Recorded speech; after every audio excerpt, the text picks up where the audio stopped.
shake my nerves and you rattle my brain. Too much of love drives a man insane. You broke my will, but what a thrill. Goodness gracious, great balls of fire. I let you love what I thought it was mine. No other music for this background, is there? Nope. No, it had to be music. done. So the WWE Great Balls of Fire, which took place in Dallas, Texas. Good pay-per-view. The pay-per-view. Yeah, Good, very good pay-per-view. Yeah, I really enjoyed it, actually, yeah. Apart from a few finishes. By the way, I guess I should say it now, shouldn't I?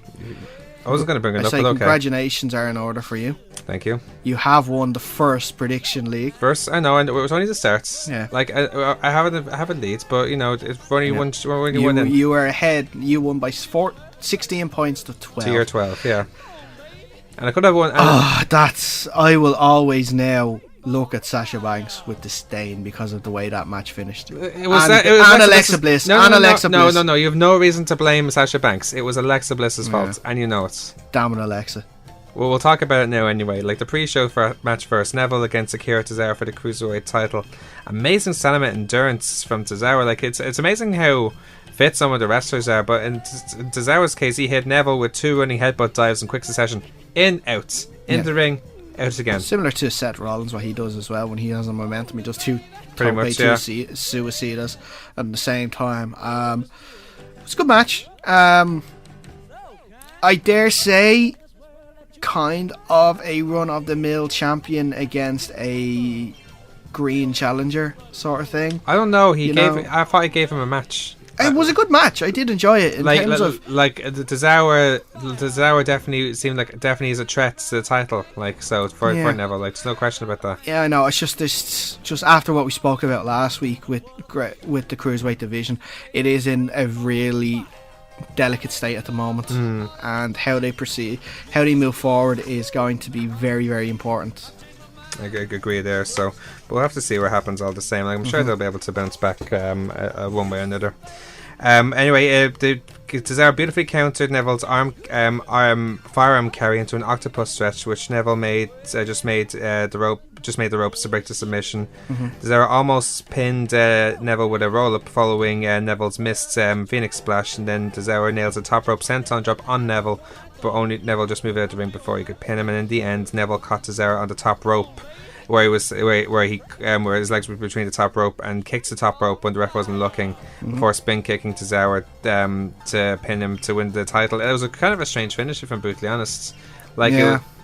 They wanted a finish to continue on the rivalry. I think just this was the wrong one. No, well, I understand how it insinuates how the rivalry could continue, and in that sense, it just seems a bit strange for me. That's all. Post-match, Tozawa demanded that Titus work on him getting a rematch to Neville. So now he's getting his I signed. Now he's actually using his connection. You signed for me. Now work for me. Make use for it. Yeah. Bray Wyatt versus Seth Rollins. Good back and forth match, I thought. It was a good match. It was a good way to open the show. Yeah. Like that's the thing. Like that's why I think it's good to have. And it was right that they give Bray the odd win. Pretty much. So.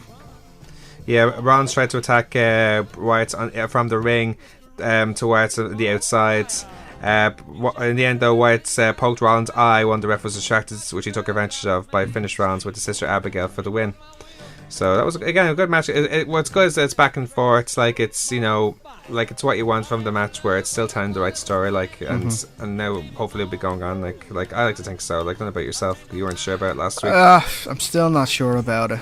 Does the match tell the story for you? Not really. It didn't tell a great story.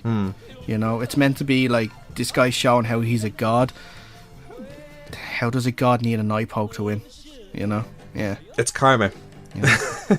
Like I don't see why, if they're going forward with the Bray Wyatt is a god thing, why don't they start doing some Undertaker like sort of debauchery sort of tricks, where he can turn the lights out, or he can set a bit of pyro or something up, but they're not using any pyros or fireworks anymore because they feel they don't need it, because it's the stupidest cop out I've heard in a while. Yeah, I think it's kind of strange. It creates excitement. That's what they did in the Attitude Era, but that thing in the Attitude Era is the Attitude Era. Enzo Amore against Big Cass. Enzo did a very powerful promo before the match, quoting from Frank Sinatra's "That's Life." It was a good promo. Yeah, so it was a very very good promo. like even though there's all these reports lately that Enzo Amore's getting a lot of heat backstage, he's I the heard best promo that. going. Yeah, That was interesting, but also kind of makes sense. yeah, because it was during the European tour, wasn't it? Yes, and I did find it very, very weird that Enzo did spend all his time with Finn Balor in Ireland. Yeah, it's ironic, I guess. I think it is very ironic. Maybe he needed to get away. Maybe it happened around that time. He needed to get away from the so it's probably from the hotel they were then. staying in Yeah. because he didn't want to see anybody. So he spent time with Finn, and Finn, being the ultimate nice guy that he is, he'll bring anyone in anyway. It sounds like just an instance that happens by the sound of things. But it's continuing on. Supposedly that he's banned from the men's locker room. Ah, come on. So, well, I don't know what goes on there, but to be fair, like it's kind of. but with like, I think just going back to Great Balls of Fire in the match, the promo itself showed that I don't know what plans they have for Enzo, but he has to stick around. That promos like that, he could be a manager and be fantastic. Yeah. You could still put him he needs to stick around. I was gonna say stick him in 205, but his promos he's too good for that. He's too good for 205. Like his promos bring attention. Like that's the thing. What do you think of Big Cass in the team? Actually, I think it suits him. Generic heel. That's the I had a few mates over on Sunday to watch it, and as soon as we heard it come out, we kind of both looked at each other and just said generic. You want to look at you want to know a wrestler that's generic? Search Dan Mata and then see what it's. Oh, I've seen that. Yeah, he's the. I've seen him before, and he's the ultimate create a wrestler default character you'll ever see. And he had a very hyped debut, and he just got smacked around by Samoa Joe, and that was that. So yeah. Anyway, Kaz physically dominated Enzo from the start. Squash, fallaway slams, clubs to the back, in the corner, and gorilla pressing Enzo out of the ring. And when Enzo barely returns to the ring to beat the 10 count, Kaz finished Enzo off with a big boot before pinning Enzo for the win. Big Cass said on Raw Talk afterwards that he believes he can beat Brock Lesnar and become Universal Champion. Now he has the size maybe to back it up, but I don't like realistically. Do you think he has the potential later on? Yeah, but the way he's talking and the way Vince likes the big guys, you could probably see him getting pushed. Yeah, we'll see what happens. Okay. Sure. Cesaro and Sheamus against the Hardys, the Raw Tag Team title. What a match! This is a fantastic, brilliant match. One of the best matches of the year, dare I say. I had one small issue with it. I'll get into it later on. But what did you think of the match? Well, first of all, pre-match, Matt used some broken words when talking about how they must break boundaries and bars to win back the tag team titles. But yeah, look, listen, I had everything. Yeah. I had all the near falls. I told you that when we made the predictions, there's no way it's going to be 3 falls in 30 minutes. This match is designed to have as many falls as possible. As just because it's 30 minutes, you could have 10 falls. Okay, I was wrong. All right, whatever. I'm sorry. I'm just saying. I thought you were mad to only decide. Think it would be 2 out of 1. That's all. But anyway, we both kind of got that wrong though, because you didn't predict enough as well. I think you said 3-2. Still got more than you, that's all I'm saying. Sorry. Sheamus scored now this is the competitiveness coming out here now, isn't it? Just because you won. I'm just saying. Just wait. I'm just saying. Wait. I'm not trying to be competitive.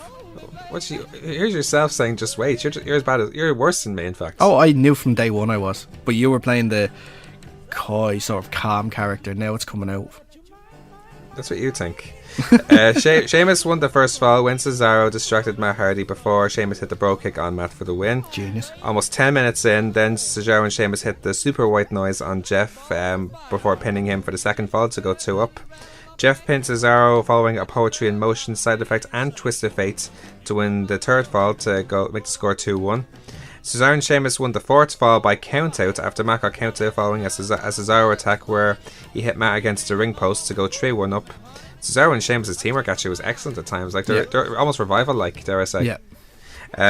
Jeff pinned Cesaro after Matt countered a European uppercut against the quarter into a backside pin, which Jeff used a split leg drop to on Cesaro's legs to keep Cesaro pinned to win the fifth fall 3-2. That was actually very clever. Really good fall. Yeah, really good.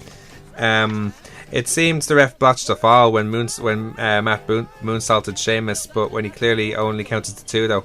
Because his hand was down, but then he counted 1, 2, and the ref. Everyone was saying F the ref, but no, he's actually right. Yeah. His hand was down, but he didn't count the 1. The crowd chanted "Ref, you suck" as a result. Matt executed a top rope twist of fate on Sheamus before pinning him for the 6th fall to make the score 3-3. Both teams had near falls as the clock approached 0. Sheamus managed to pin Jeff following a swanton bomb and a strong pin to get the final fall of the match to make it 4-3. Jeff almost evened the score again as after Jeff nails the twist of fate on Cesaro, but time ran out during the ref's count. Therefore, Sheamus and Cesaro retained the titles in an awesome match. Yeah, that's my only problem that I had. The finish? The finish towards it. Now, What was that? Because I thought I made the match. I thought it was a good finish. it was more for the commentary's fault during the match. At one point, it was, I think it was 3-3. Mm-hmm. Did it get to 3-3 at some stage? I think it did, didn't it? Yeah, before before the fault. Yeah, that's fine. It got to 3-3, and then Corey Graves says, if it finishes in a draw, there's no extra time. Sheamus and Cesaro are called the champions anyway. So I thought that was wrong, first of all, because it should go to extra time if it is a draw. And then that's why I didn't like the finish, because we had already had that in our heads that, okay, there's 10 seconds left, it's 4-3, they're not getting 2 falls, so they've already lost. So the whole rushing to get that fall at the end, for me, just didn't connect because of what the commentary said during the match. But I wouldn't worry too much about the... That's why I said it was only a small issue. It was the only small issue, that was it. I wouldn't take the away from the match from what the commentary said. No, that's the thing, so, no, not at all. So that considered, I wouldn't think that's a I still don't understand that, though. Why they would have said that, because... The only thing to explain the rules to the people watching at home. Yeah, I remember I remember old Iron Man matches, and I think it was Benoit against Angle. Okay. Finished in a draw after an hour, or 30 minutes, and then it went to extra time. Yeah. And I'm assuming any other Iron Man match would go to extra time too. That was a submission. The next fall wins. I think that was a 30-minute submission match. That was, yeah. And I don't think it was explained what happens. Like Jim Ross and Jerry Lawler. Actually, no, it was Jim Ross and Paul Heyman in commentary for that, and both of them were mystified. Oh, what happens now? Yeah. I think Kurt wins. I think that's it. Yeah. And that's that. So that's why that's I said small issue with it. That was the only issue. The match itself was fantastic, awesome match. But that's why I wasn't as invested in them wanting to get that fall in the end. That's all. Oh, okay, gotcha. Alexa Bliss. You can get this. Alexa Bliss versus Sasha Banks' Raw Women's title match. Alexa managed to convince Sasha that she separated her arm before giving her a cheap shot. How did she do that? I love that. She did it the same with Becky Lynch. I know. When she put in the disarmer.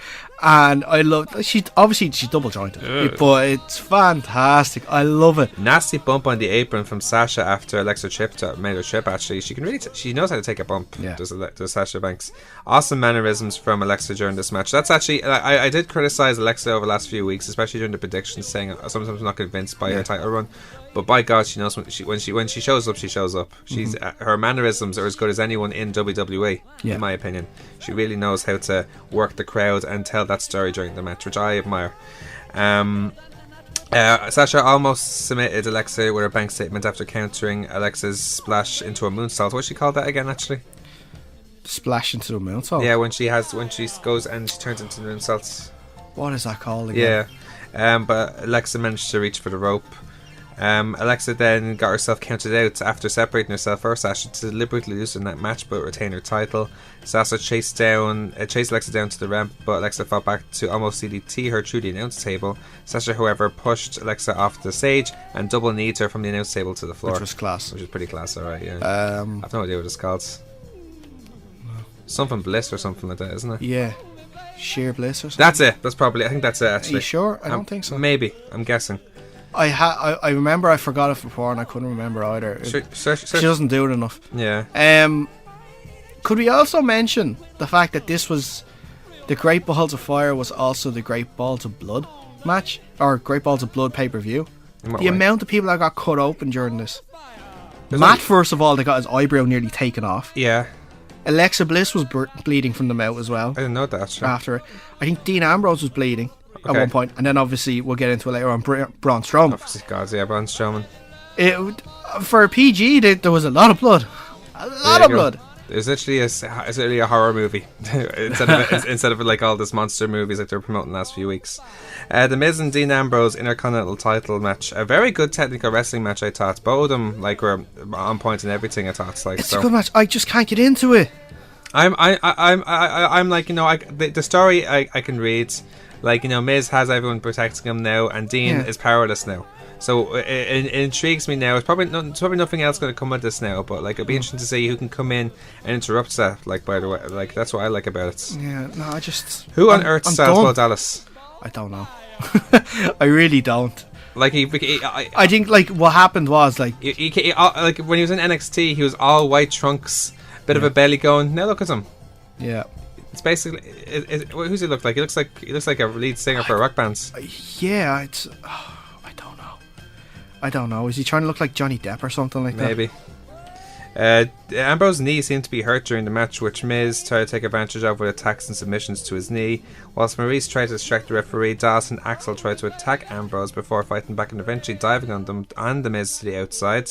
Ambrose managed to counter a skull-crushing finale into a dirty deeds before Maurice placed Miz's leg on the rope. Axel tried to attack Ambrose again, and once the ref was distracted by Axel, Dallas then hit Ambrose in the back of the head, which Miz took advantage of by nailing a skull-crushing finale for the pinfall win to retain his title. It's exactly how we both thought it would go, actually. Like basically a 4-on-1 match in this case, like so. Yeah. Now Roman Reigns and Braun Strowman, the ambulance match. Now, none of us expected the finish, I don't think. Or when I say the finish, after the finish. Yeah. Now, despite Reigns' efforts, Strowman was simply too strong physically, as he dominated the majority of the match, like literally getting thrown around like a ragdoll. And this is against Roman Reigns, who isn't the smallest guy either. No, but Braun Strowman is one of the biggest guys. Yeah.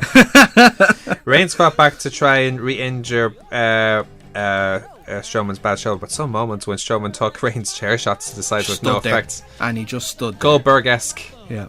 Almost yeah. On the stage, Strowman tried to power slam Reigns, but Reigns pushed Strowman through the LED stage, which dazed Strowman. Like, that held him down for a while, actually. Yeah. Reigns tried to spear Strowman into the ambulance, but missed and went into the ambulance. Strowman then closed the ambulance door to win the match. Yeah.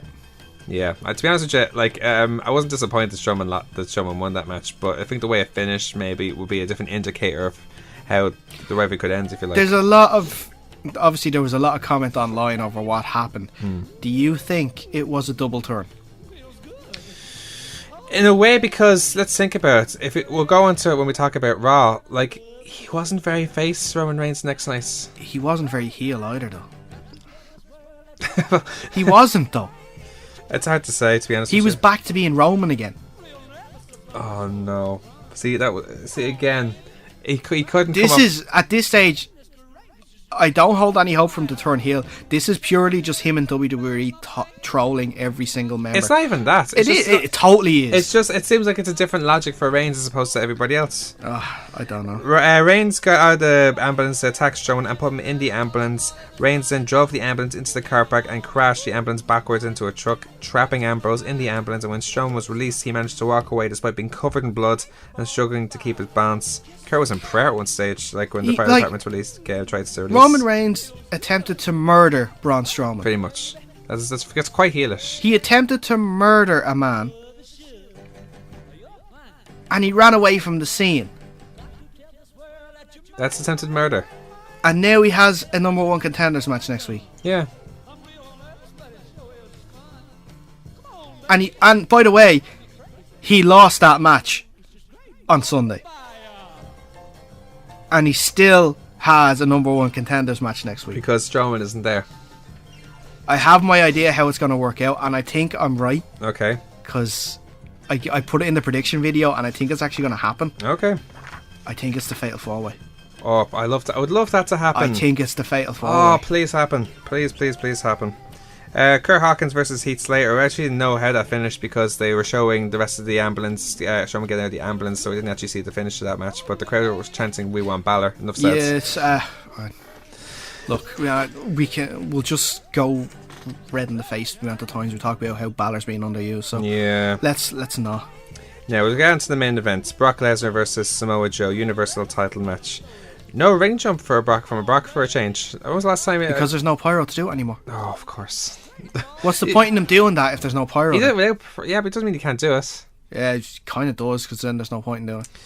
He is 40 after all as well. Suppose. Were the crowd chanting Joe or Jojo? Joe. No, they would have been chanting Jojo. Jojo was the announcer, that's why it was kind of funny anyway. Well, Jojo was the announcer all night. Yeah. That's what I mean. So, but, yeah, great match. Yeah, when Heyman almost finished introducing Brock, Joe attacked him from behind and attacked him at ringside before driving Brock through the Spanish announce table. Brock struggled to get up and into the ring before the match officially started. Brock seemed to regain himself by delivering several German suplexes before Joe distracted the ref before low-blowing Brock. No, go ahead. Joe then got into the Kakiri clutch on Brock before Brock countered it into a side slam. Brock then fought back with 3 more German suplexes, and then Joe countered the F5 with another Kokita clutch, which almost made Brock fades, but then Brock countered the F5 to pin Joe to retain the title. Now, is it me? A few people criticise this match now because it was a good match. I enjoyed it. I enjoyed it. I can see why people criticise it because it was one F5 and Joe was down. But it takes. But Joe took, I think, 4 bumps in the whole match. Yeah. From all the German and then that finished him off. I can understand that. But it also shows how the importance of the finisher in Brock's case, which I don't think is a bad thing. True. They are protecting the F5, whereas, but does it need protecting? No. See, that's the thing. I'm not sure. More importantly, it's not about the move. It's because it actually is the finisher, as opposed to anything else. And ask. From bell to bell, right? Mm-hmm. From bell to bell, that match lasted 8 minutes. Mm-hmm. A lot of Brock's previous matches have not gone on long. Yeah. Now, we criticised Goldberg because we said he couldn't last the long matches. That's why they weren't so long. Could it be that Brock can't do it anymore? Maybe either that or they're calling it in the sense where maybe Brock doesn't have to have long matches. Why? I don't know. Maybe, as you said, he's turning 40 now. Realistically, why? Not that Brock has to have long matches or he doesn't have to have long matches, but well, actually it does. It's your title. Exactly. It was interesting with the Goldberg thing for a while because it was 2 old men, but Joe can go for a long time. He can. Why didn't you put that match on for a while? I just about think you're right. So in that case, do you think it makes it more interesting now going into SummerSlam, because that's not going to be a 8-minute match? The way Raw have been booking their Universal title, it might be. Oh man, but that's because of Goldberg as opposed to Brock Lesnar. Where in this case it's only that 1 match as opposed to 3 matches. You know what I mean? Yeah, okay, fair. Well, I'm just getting a little worried. That's all. I'm just putting the point out there in case something else, in case it does happen again. Yeah, sure. We'll see what happens all the same.